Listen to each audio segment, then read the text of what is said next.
Owen's here with the business. The first full trading day of the new year, of course. Some decent numbers across the board for once. FTSE opening up nearly 2%, Stuart. The rest of the European markets a little bit choppier, but certainly showing a few green shoots. We don't use that word very much, that phrase much anymore these days. As you say, for the first full trading day in Europe. Worth keeping an eye, though, on the Spanish IBEX as well. It did open up in the green, but has been jumping around all over the place in the last few minutes. The news flow coming out of Spain just doesn't get any better.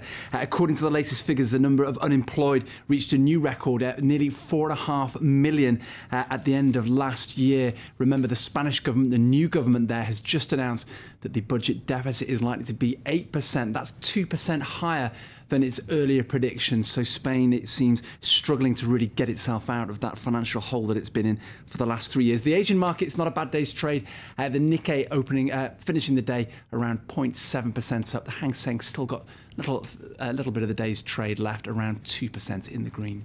Euro, though, remains at record lows. You're not encouraged by those numbers, are you? Well, the problem is, as I mentioned with Spain, you've just got this sovereign debt crisis, and little tidbits of news like that just keep on driving the euro down. And so it's proved again, the euro just cannot seem to shift off its current low. It's 1 year low against the dollar of 129. You can see there the year-on-year figure, the euro being on a downward trajectory for the last 6 months or so. It's not improved by news as well that US hedge funds during December had their short positions at a record high, around 130,000 contracts. That is the highest ever of US investors betting against a decline in the euro, or possibly even a complete disintegration of the single currency. OK, well, plenty in Euroland to preoccupy the hyperactive president, Nicolas Sarkozy, but the diplomatic shuttling won't get underway again until next week, and that's giving Sarkozy plenty of time to fight fires on the home front. His latest mission is propping up ailing French companies, and he's in a race against time to save a ferry company that's potentially days away from sinking beneath the waves. Here's Jade Barker. A change of course for Sea France. After a rival ferry company dropped its bid for the troubled cross-channel service, Sea France now only has one buyer that could save it from liquidation: its own employees. They want to create a workers' cooperative and buy the company. The French government has also got on board. Concerned about rising unemployment, President Nicolas Sarkozy took the unusual step of offering to help finance the cooperative. We need to empower employees. We need to let them take charge of their own destiny. But after such a helping hand was ruled illegal by Brussels, the support now has to come in a roundabout way. The government's urged Sea France owners, the state rail operators SNCF, to give employees a payout that they can reinvest in creating a new company. The workers are still divided over this option. I think it's very good and will motivate the employees. At the moment, it's us who have to take responsibility. It shouldn't be up to us. But the future of the company still looks choppy. A commercial court is due to decide on Tuesday whether to accept the cooperative bid. And so we'll keep you posted on that decision for Sea France. We're expecting that court to make its ruling at some point this Tuesday. We'll keep an eye on that for you. Let's take a look at a few more of the day's business headlines for you. BP is sinking $20 billion from contractor Halliburton over the Gulf of Mexico disaster it was jointly responsible for. The British oil giant is trying to recoup some of the billions it spent on clearing up the Deepwater Horizon oil spill, as well as the money it's already spent on compensating people living near the disaster zone. The lawsuit is the latest to be added to a growing pile of litigation involving the two companies, as well as a third contractor, Transocean, over the 2010 accident. India's Sensex stock exchange is beginning preparations to allow foreign investors to trade from the 15th of January. The government has relaxed restrictions on its benchmark index in an effort to attract more funds and reduce volatility. The Sensex lost nearly a quarter of its value during 2011 benchmark index, but has rallied this Tuesday amid signs the central bank will cut interest rates. And Brazilian defence manufacturer Embraer has signed its first contract with the US Air Force. It will provide around 20 of its Super Tucano light attack planes for deployment over Afghanistan. Embraer beat competition from Hawker Beechcraft for the $355 million deal, which will see the planes being built in Florida. Now next, the growing fault line opening up across America's natural gas fields. The vast deposits of landlocked gas have triggered a new gold rush, but for the first time, official doubts about the environmental impact are beginning to blot the commercial prospects of a multi-billion-dollar industry. There are growing concerns that watercourses are at serious risk from a controversial practice known as fracking.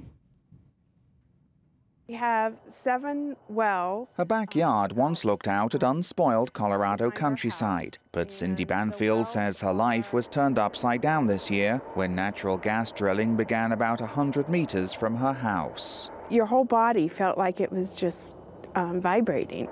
The gas below Banfield's property was reached using hydraulic fracturing, or fracking. The process involves blasting shale rocks thousands of meters deep with water and chemicals to free oil and gas trapped inside. Fracking is already a $9 billion industry in Colorado, and that number is set to grow as energy companies tap into underground gas pockets that were too hard to reach until now. But the development could come at a cost to people living nearby. U.S. regulators recently linked fracking to pollution in underground water supplies in nearby Wyoming. But Colorado's oil and gas industry says careful practices, not more regulation of their business, will make sure it doesn't happen here. Each additive has a specific purpose, and our objective is to ensure that it's managed properly at the surface and that it's isolated and it's used subsurface so that it has no opportunity to contact with groundwater. Many energy firms voluntarily disclose online most of the chemicals they use in fracking, but environmentalists say that's little comfort to residents. It requires big rigs on drilling sites, lots of noise, lots of lights, odors, dust, and that kind of action is harmful to property values. Fracking is forecast to create nearly 300,000 jobs in the next 4 years, but opponents say this is fuel for the economy that America cannot afford. Just time to tell you, Stuart, I know you're a relative newcomer to Twitter, but you're a fairly avid tweeter, it has to be said. If you don't follow Stuart, then you should. But I'm afraid Rupert Murdoch has done one better than either of us. Rupert Murdoch, the founder and owner of News Corp, he only took to Twitter on New Year's Day, I think as some sort of New Year's resolution. Now, if this isn't a record, then it must be a close record. In just 2 days, he's got some 75,000 followers on Twitter. An absolutely fascinating insight into the mind of a media mogul. Our producer was just telling us he made a few errors, struggling a bit with the space bar, basic keyboard etiquette and the like. But some really interesting exchanges, particularly with Jack Dorsey, the founder of Twitter, talking about one of Murdoch's New Year's resolutions is to try and simplify his customers, his businesses, I should say. But he makes the point that it's a bit difficult to do when you have 53,000 employees across multiple countries.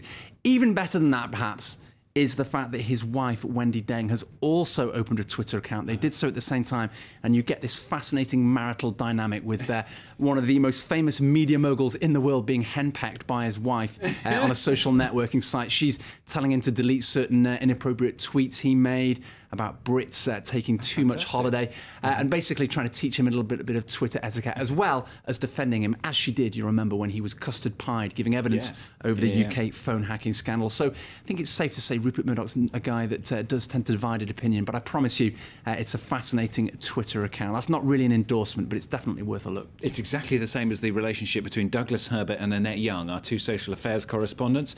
They're trying to get as many followers as they can. They're not married, I hasten to add, but other than that, it's exactly the same. All right, Owen, thank you very much. Owen with more business. I've just been told I'm in trouble now. Oh dear. More news coming up. Claire's going to be here very shortly on France 24. Stay with us.